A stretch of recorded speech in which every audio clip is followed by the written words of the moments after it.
थे वक्त के बहुत बड़े दबंग, क्या बात है, वाह। अरब का दबंग, मक्के का दबंग, नाम ओमा, लहरा कर तलवार बोले थे, रोक दूंगा नबी को। क्या कहा था? रोक देंगे नबी को। जब उतना बड़ा दबंग न टिक सका तो ये चाय पकौड़ी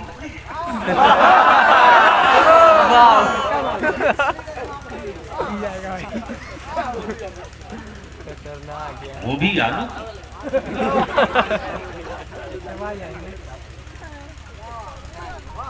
आपन बैलेंस मत हो। व्हाट्सएप सोशल मीडिया के जरिए फेक न्यूज़ें चलाकर मेरे बच्चों को बर्बाद किया जा रहा। तेरा बलियाबी कल से होश में नहीं है। मैं 3 बच्चों को रांची में खो चुका हूं। चौथे की खबर अब भी आई है स्टेज पर आने से पहले। 5वां वेंटिलेटर पर है। हमारे किसी आलिम ने आवाज नहीं दिया, किसी मस्जिद के इमाम ने पुकारा नहीं किया हो, अदारे शरिया या किसी तंजीम अहले सुन्नत ने नहीं कहा कि निकलो। ये साजिश है। उस पर न नाम है, न पता है, न एड्रेस है, न व्यक्ति। व्हाट्सएप पर बंद की, रोड पर उतरने की खबरें चलाई की आ रही। अल्लाह के वास्ते रहा मत जज्बात में, वक्त का इंतजार करो, इसलिए कि हमारी जिंदगी नबी के बगैर नहीं है। और जब तक नबी का नामूस मेरे सीने में है तब तक मुझसे ज्यादा ताकतवर भी धरती पर कोई माई का लाल नहीं। जज्बात में मत आओ, वक्त का इंतजार करो। अलॉट मूड में 24 घंटा हम लोग हैं। पूरे बिहार में एक फतिंगा नहीं उड़ पाया है। कोशिशें बहुत हुई। उड़ीसा से जैसे ही उड़ीसा में था खबर मिली कि मैं आ रहा। हाँ। परसों सुबह सवेरे से इदारे शरिया की तरफ से ऐलान होने लगेगा कि करना क्या है। वकला की टीम बैठ रही है। कल छोड़ेंगे नहीं, न 3 तलाक पे छोड़ेंगे, न सीए एनआरसी पर छोड़ेंगे। ये तो मेरे नबी की अजमत की बात है। अरे जमाने में खौफ इस बात का है कि तलाक देने का तरीका अगर उनकी बेटियां जान जाएंगी,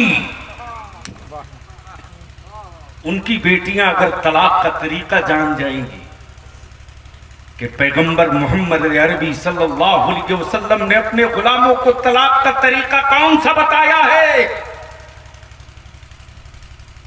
तो याद रखना जजों की बीवियां लड़ जाएंगी उनसे। इसलिए कि मेरे आका की शरीयत इंसान के नेचर के साथ सुलह का रास्ता बचा कर रखा है। इंसानी नेचर के साथ सुलह का रास्ता बचा कर। इसलिए मत थर्मामीटर लगा कर नापो हमको। गलत जगह हाथ मत डालो, मत डालो। हम मजबूर गैरों ने नहीं, मुझको अपनों ने किया। गैरों ने नहीं, अपनों ने किया। व्हाट्सएप पर तलाक लिखने वालों ने मजबूर किया। आवारा बेटों ने मजबूर किया। आजाद ख्याल बहुओं ने मजबूर किया। बहू और बेटियों को डॉक्टर तो बना दिया, इंजीनियर तो बना दिया। बेटियों को सैयदा फातिमा का कनीज न बना सका, बेटों को मौला अली का गुलाम न बना सका। तब ये एक्सीडेंट हुआ। माफ करना जी, गैरों में दम नहीं था जो हमें छू के देख ले। ये मौका आपने दिया। बेटा बेच करके बेटियों की इज्जत और वकार तूने मांगा की। जमीन बेच करके हराम की बिरयानी खाने वाली कौम हो चुकी है। और जब तक जमीन बेच करके बिरयानी खाओगे तब तक पागल और बताहा भी मेरी औलादों को आंखें दिखाएगा। और जिस दिन जमात खरीदना बंद कर दोगे, मौलाना एजाज साहब, एक साहब से मैंने कहा कि आप बेटी का रिश्ता किए हो, कितने खर्च हुए? बता 35 लाख। मैंने कहा 35 लाख? बोला 10 लाख मैंने कैश दिया है। मौलाना मेरा साहब पैर से जमीन खसक गई, 10 लाख कैश। मैंने कहा लड़की की क्वालिटी बताओ? बोला सऊदी में इंजीनियर है। मैंने कहा इतने पैसे क्यों खर्च किए? बोला इसलिए कि बेटी मेरी सुकून के साथ रहे। मैंने कहा इसकी क्या गारंटी कि तेरी बेटी ससुराल जाए और तेरे दामाद का इंतकाल न हो जाए?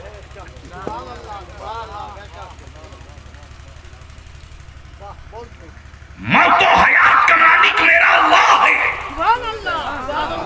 रोजी देने वाला मेरा परवरदिगार है। लड़कों के मुकद्दर से घर नहीं बढ़ता, बेटियों के मुकद्दर से लड़कों का घर बढ़ा करता है। हमको तो कमजोर आपने किया है। हमारे उलमा मस्जिदों के मेंबर से, मिलाद शरीफ की महफिलों से, जलसों से, तकरीरों से इल्तिजा करते रहे, ईमान वालों निकाह सस्ता करो, तलाक महंगा हो जाएगा। ईमान वालों फूल की चादर चढ़ा दो, मत चढ़ाओ मखमल की चादर, फूल की चादर चढ़ा दो। उसी पैसे को बचाकर बच्चों को पढ़ाओ। आपने नहीं सुना। अब जमाना मुझको थर्मामीटर लगाकर नाप रहा, लेकिन जमाने को भी औकात समझ में आ गई। जिस दिन बलियाबी का लेटर यूनाइटेड अरब, तुर्की, मिस्र को रिसीव हुआ है, उस दिन फोन की झड़ी लगी थी। उसमें किसी साहब ने कहा आपको इसका एहसास नहीं हुआ? मैंने 2 जुमले में सिर्फ इतनी बात कही कि मेरे आका की अजमत की हिमायत में मेरा दुश्मन भी अगर खड़ा है तो मैं उसे अपना दुश्मन नहीं दोस्त मान के गले लगा दूंगा। इसलिए मेरे अजीज, ये जो बारात सजी है ना, इससे लोगों को दिक्कत है, लेकिन घबराना नहीं है, जज्बात में नहीं आना, जोश में नहीं होश में। सिर्फ होश हो, जोश ना हो तब भी जीरो, और सिर्फ जोश हो होश ना हो तो खुदकशी हो सकती है, शहादत नहीं।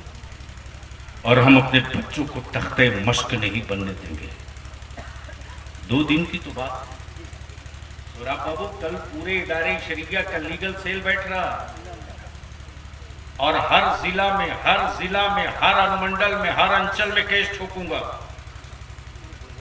आओ देखता हूं कितना बेल लेते हो। आओ, इसलिए कि मुझ रसूल के मानने वाले हैं।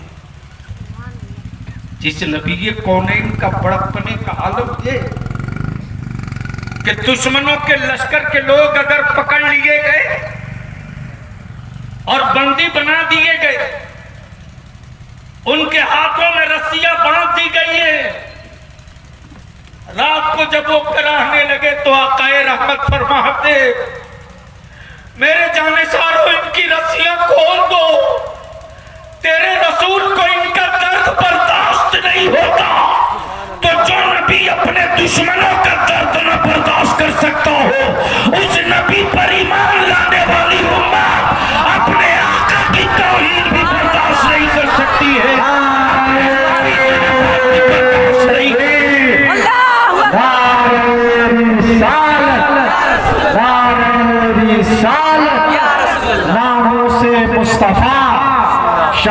मुस्तफ़ा मसलके आला हजरत मदरसा गरीब नवाज जश्न दस्तार हिफ्ज़ कुरान सुभान अल्लाह। अल्लाहुम्मा सल्ली अला सय्यदिना मौलाना मुहम्मदिन बारिक वसल्लिम सल्लु अलैहि सलातुम व सलामुन अलैका या रसूलल्लाह।